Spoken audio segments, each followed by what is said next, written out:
Hello, fellow celiacs. Drinking, specifically drinking alcohol, boozing it up, imbibement, tippling. That's right. In this episode, we're going to talk drinking, both at home and out at bars, as a celiac, and what the potential pitfalls and problems are that go along with it. There are some parallels with eating out at restaurants and grocery shopping, of course, but with alcoholic beverages comes a whole new list of things you can and can't drink, as well as various points of cross-contact that you should be aware of. Now, the obvious first thing to mention here that is a huge no-no is beer. Beer is made with barley, wheat, and sometimes rye. So, yeah. If you're anything like me, you were probably devastated to find out you couldn't drink beer anymore after your celiac diagnosis. Well, I'm here to tell you that there is a burgeoning gluten-free beer industry out there that is getting better and better. So much so that I could make an entire episode talking about my favorite gluten-free beers, and I probably will.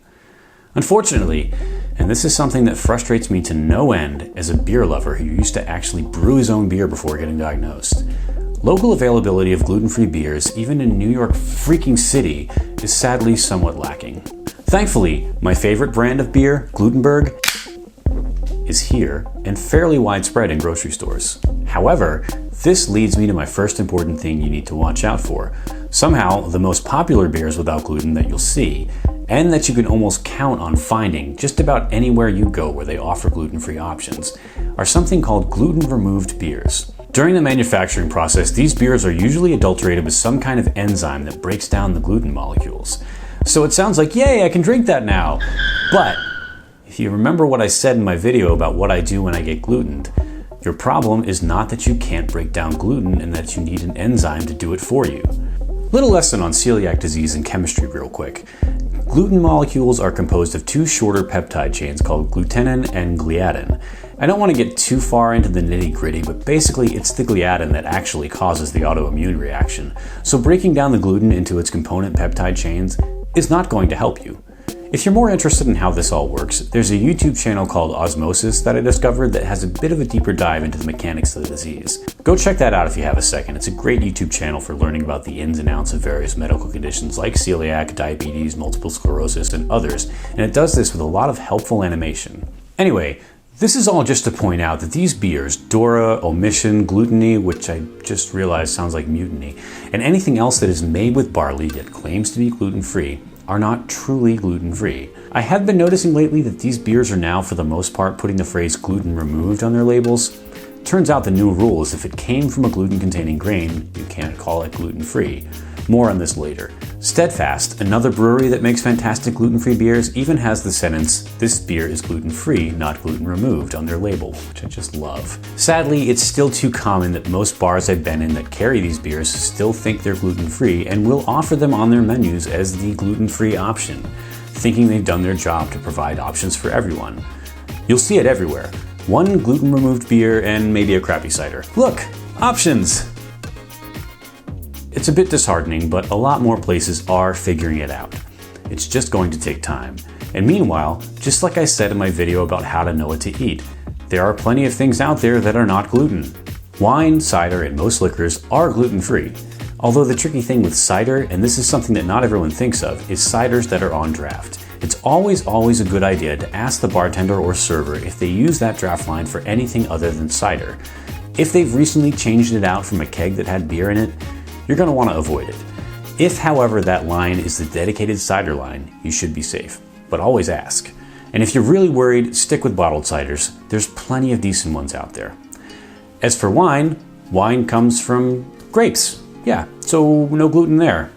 There were some murmurs on the forums a while ago about a wheat paste that coopers used to use when preparing their oak barrels for fermentation, and also about fining agents that can contain gluten. But I've linked to an article in Wine Spectator that should help to clear up the confusion about both of these things. Essentially, using a wheat-based glue to prep fermentation barrels is an old practice and has been all but completely replaced with wax-based sealants these days. And those wineries that do still use it, they clean the inside of the barrel so thoroughly and use such a minuscule amount of the stuff to begin with that any gluten contamination is negligible. In fact, Trisha Thompson, the founder of Gluten-free Watchdog, which I mentioned to you guys in another video, ran tests on wines that had spent considerable time in these oak barrels and found that they still contained less than 5 to 10 parts per million of gluten. That's essentially below the threshold for even being able to detect gluten with these methods. I'll also link to her test results. And if you're at all interested in what these tests are that they use, I will link to some articles below, and I may eventually do a video about those tests. And testing for gluten in general, because there are some home gluten test kits popping up that are not all fantastic at what they claim to do. So stay tuned for that. Finally, liquor is one you generally don't have to worry about. And that's basically because of what science has to say about the process of distilling liquor. More chemistry ahead. The gluten molecule, a protein, is just too heavy a molecule to vaporize. It's not volatile. And so it does not end up in the distillate at the end of the process. However, there's always some kind of caveat. I have heard that sometimes distillers of cheap whiskeys will put some of the unfermented mash back into the finished product to achieve a darker color. But honestly, this is probably not all that common, and I've never seen it verified anywhere. The unfortunate thing is that none of this is straightforward on the labels of these products. I've linked to a bunch of articles from Gluten-free Watchdog and various other sources that have subsequently done their research, and what I've discovered is basically that because of the rules that the TTB adheres to, they can't really say anything that sounds terribly definitive on their labels. It goes like this. If something came from a gluten grain, it can't be labeled gluten-free. They can say that it's processed to remove gluten because distillation removes protein, as I mentioned. If you're worried, just message the company. And honestly, enough people care about this that if you Google it, you're liable to find someone has already asked, or the company puts that information on their website. But again, with any liquor like whiskey or vodka that comes from gluten grains, you're just never going to get any kind of definitive statement about it. If that makes you uneasy, tequila, rum, and potato vodkas are gluten-free. So I hope you walk away from this video feeling like you can safely go out and socialize with your friends and still be able to have a drink. If you did, and if you're enjoying my videos, please consider subscribing. And remember, there is life after gluten.